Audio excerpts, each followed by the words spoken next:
Praise the lord.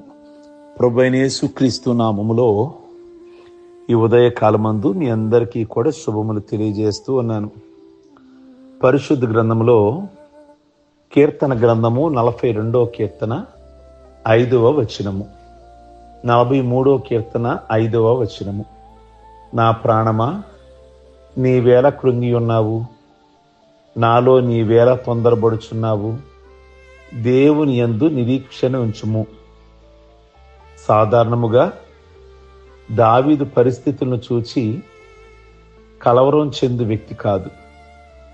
సింహమును చూచి భయపడిపోయి పారిపోలేదు. ఎలుగుబంటుని చంపాడు, గొల్యాతుని ఎదుర్కొని చంపాడు. సౌలు వెంటాడుతున్నప్పుడు కూడా అతడు కలవరం చెందలేదు. అదే సమయములో ఎదుటివారి నొప్పించు మాటలను బట్టి అతని హృదయము కలవరపడింది. నీ దేవుడు ఏమాయనని నా శత్రువు దినమెల్లా అడుగుచున్నారు. వారు తమ దోషుల చేత నా ఎముకలు విరుచుచున్నారు అంటున్నాడు. కోరహు కుమారుడు, మీరు కలవరముతో అన్నారా? ఆందోళన పడుచు ప్రతిదానికి భయపడుచున్నారా? కలవరమును మార్చుటకు 3 విషయాల్ని నేను మీ ముందుంచాలని ఆశిస్తున్నాను. అలాంటి వేదనలలో, అలాంటి కలవరాలలో దేవుని యందు నిరీక్షణ ఉంచండి. 42వ కీర్తన 5వ వచనము. మనకు మహిమ నిరీక్షణ, జీవంతో కూడిన నిరీక్షణ, శుభప్రదమైన నిరీక్షణ, వాగ్దానం చేయబడినది. ఈ నిరీక్షణ మనల్ని సిగ్గుపరచదు. నిరీక్షణకు ఆధారము లేనప్పుడు అబ్రహాము నిరీక్షణ కలిగి దేవుని నమ్మాడు. తాను చూచుచున్న దాని కొరకు ఎవడు నిరీక్షించును? మనము చూడని దాని కొరకు నిరీక్షించని ఎడల ఓపికతో దాని కొరకు కనిపెట్టుదు. మీలో కలవరము, ఆందోళన, భయము, పిరికితనము చెలరేగినప్పుడు దేవుని యందు నిరీక్షణ. ఆయన వైపు చూస్తున్నారా, లేక మనుషుల వైపు చూస్తున్నారా? మనిషి వైపు చూచి మనిషి మీద ఆధారపడే వ్యక్తి ఏదో ఒక దినాన్ని సిగ్గుపరచబడతాడు. దేవుని వైపు చూచిన వారిని, ఆయన కొరకు కనిపెట్టుకున్న వారిని ఆయన ఎన్నడూ సిగ్గుపరచడు. ఈరోజు వేదన కలిగిందని, కలవరం కలిగిందని ఒక మనిషి మీద అనుకుంటాడు. ఆ మనిషి ఎంతకాలం మీకు తోడుగా ఉంటాడు? ఆ మనిషి మీకు ఎంతకాలం సహాయం చేస్తాడు? ఎంతకాలం ధైర్యం చెప్తాడు? కానీ మారనివాడు, ఎన్నడూ ఒకే రీతిగా ఉండువాడు ఆయన యందు నిరీక్షణ ఉంచితే, రాజులు సైతము, దావీదు లాంటి వారు సైతము, ప్రజలంతా దావీదు వైపు చూస్తే దావీదు ఆయన వైపు చూచాడు, ప్రభు వైపు చూచాడు. అందుకే నా దేవుడు నన్ను సిగ్గుపరచనీయుడు అన్నాడు. తల ఎత్తుగా చేయగలిగిన వాడు అన్నాడు. ఈ ఉదయకాలమందు నువ్వు ఎట్టి పరిస్థితిలో అన్నా కానీ, నువ్వు ఏ విధమైన కలవరముల చేతున్నా, గుండెల్లో ఏ విధమైన బాధతో అన్నా, నువ్వు మనుషుల వైపు కాకుండా సర్వశక్తి కలిగిన దేవుని వైపు కనుక చూస్తే నీ ముఖము ఎప్పుడూ కూడా సిగ్గుపరచనివ్వడు.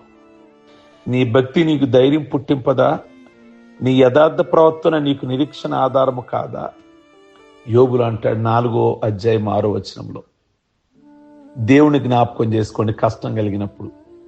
42వ కీర్తన 6వ వచనంలో, దావీదు తన శ్రమలలో, శోధనలలో శత్రువులు దండెత్తినప్పుడు ఆయన మనుషుల వైపు చూడలేదు, వారి వైపు ఆధారపడలేదు, దేవుని జ్ఞాపకం చేసుకున్నాడు. అమాలేకీలు సిక్లగు మీద దండెత్తి దాన్ని తగలబెడుతుంటే, తన భార్యలను కుమారులను చెరగని పోతుంటే దావీదు ఎంతగానో ఏడ్చి పిచ్చివాడైపోయిన పరిస్థితులు, దారుణంగా పరిణమించిన సమయంలో తన దేవుని జ్ఞాపకం చేసుకొని ధైర్యం తెచ్చుకున్నాడు. నిజంగా ఎలాంటి పరిస్థితో తెలుసది? ఇంట్లో లేడు, భార్యను పిల్లల్ని ఎత్తుకొని వెళ్ళిపోతున్నారు. నిజంగా ఎంత గుండె పగిలిపోయే సమస్య అది. సమస్యలకు భయపడి పిరికివాడి వెన్ను చూపి పారిపోలేదు, తన దేవుని సహాయం తీసుకున్నాడు. శత్రువులను, సమస్యలను జయించాడు. ఒకసారి మీరు మొదటి సమూయేలు 30వ అధ్యాయం 19వ వచనం చదవండి. యెహోవా పూర్వకాలం నుండి ఉండిన నీ న్యాయ విధులను జ్ఞాపకం చేసుకొని ఓదార్పు నొంది తిని 119 కీర్తన 52 వచనం. దేవుని జ్ఞాపకం చేసుకోవటంలో ఉన్న ఆనందాన్ని దావీదు వ్యక్తిగతంగా అనుభవించాడు. నా మంచం మీద నేను జ్ఞాపకం చేసుకొని రాత్రి జాములు యందు నేను ధ్యానిస్తున్నప్పుడు క్రొవ్వు మెదడు నాకు దొరికినట్లుగా నా ప్రాణము తృప్తి పొందుచున్నది. ఈ మాట చదివే కొందరికి నోరూరుతూ ఉండొచ్చు. తిన్నవారికి దాని రుచి తెలుస్తుంది, తినని వారికి ఎంత చెప్పినా అర్థం కాదు. దావీదు దేవునిని తన మంచం మీద జ్ఞాపకం చేసుకున్నప్పుడల్లా క్రొవ్వు మెదడు దొరికినంతగా తృప్తి చెందాడు. పరిస్థితులు విషమించినప్పుడు, భయంకరమైన శోధనలు వెన్నంటినప్పుడు మనం మనుషుల వైపు చూస్తున్నాం. మనం ఆయన తట్టు చూసినట్లయితే మనకు వెలుగు కలుగును, మన ముఖములు ఎన్నడూ లజ్జింపబడవు. దావీదు వలె కలవరమునకు గురైనప్పుడు ఆయన జ్ఞాపకం చేసుకున్నాం, దేవుని జ్ఞాపకం చేసుకున్నాం.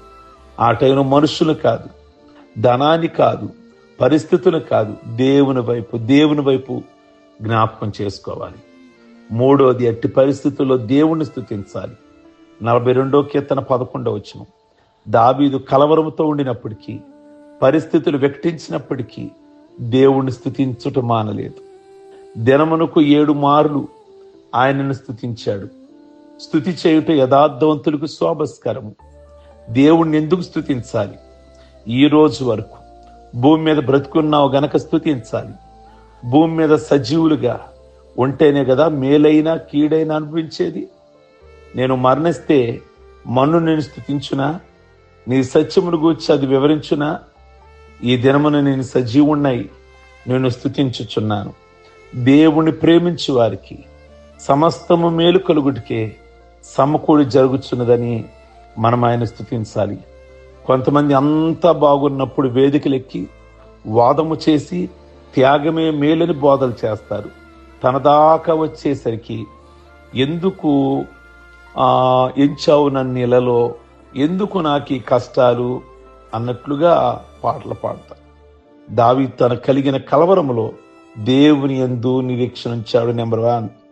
నెంబర్ 2, కష్టాలలో ఆయన జ్ఞాపకం చేసుకున్నాడు. నెంబర్ 3, ఆయనను స్తుతించాడు. కనుక మనము పితరుల అడుగుజాడలలో మనం కూడా ప్రయాణం చేద్దాం. ప్రార్థించుకుందాం. సర్వశక్తి కలిగిన తండ్రి, మీకు వందనాలు.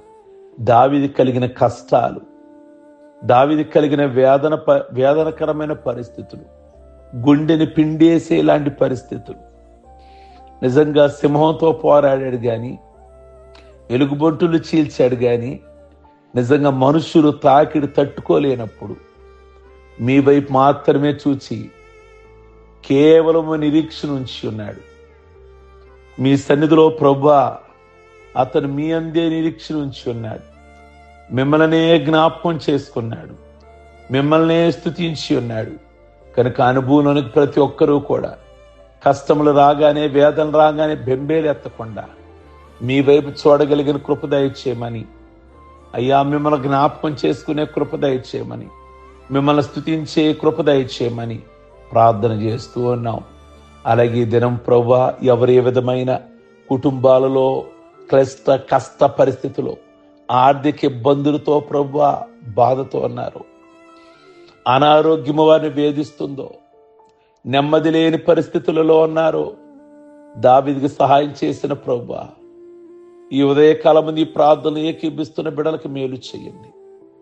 ఈరోజు శుభకార్యాలు కలిగిన బిడ్డలు, పెళ్లి రోజులు, పుట్టినరోజులు, బాప్టిజం పొందిన రోజులు, ఈ దినము ఆశీర్వదించండి, మేలు చేయండి.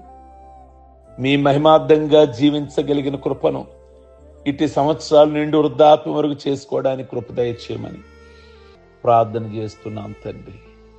అన్ని విషయాల్లో మేలు చేసి ఈ దినమెల్లా సమాధానంతో నింపమని యేసు పరిశుద్ధ నామములో అడుగుచున్నాం తండ్రి. ఆమేన్. God bless you. ప్రభు మిమ్మల్ని దీవించును గాక.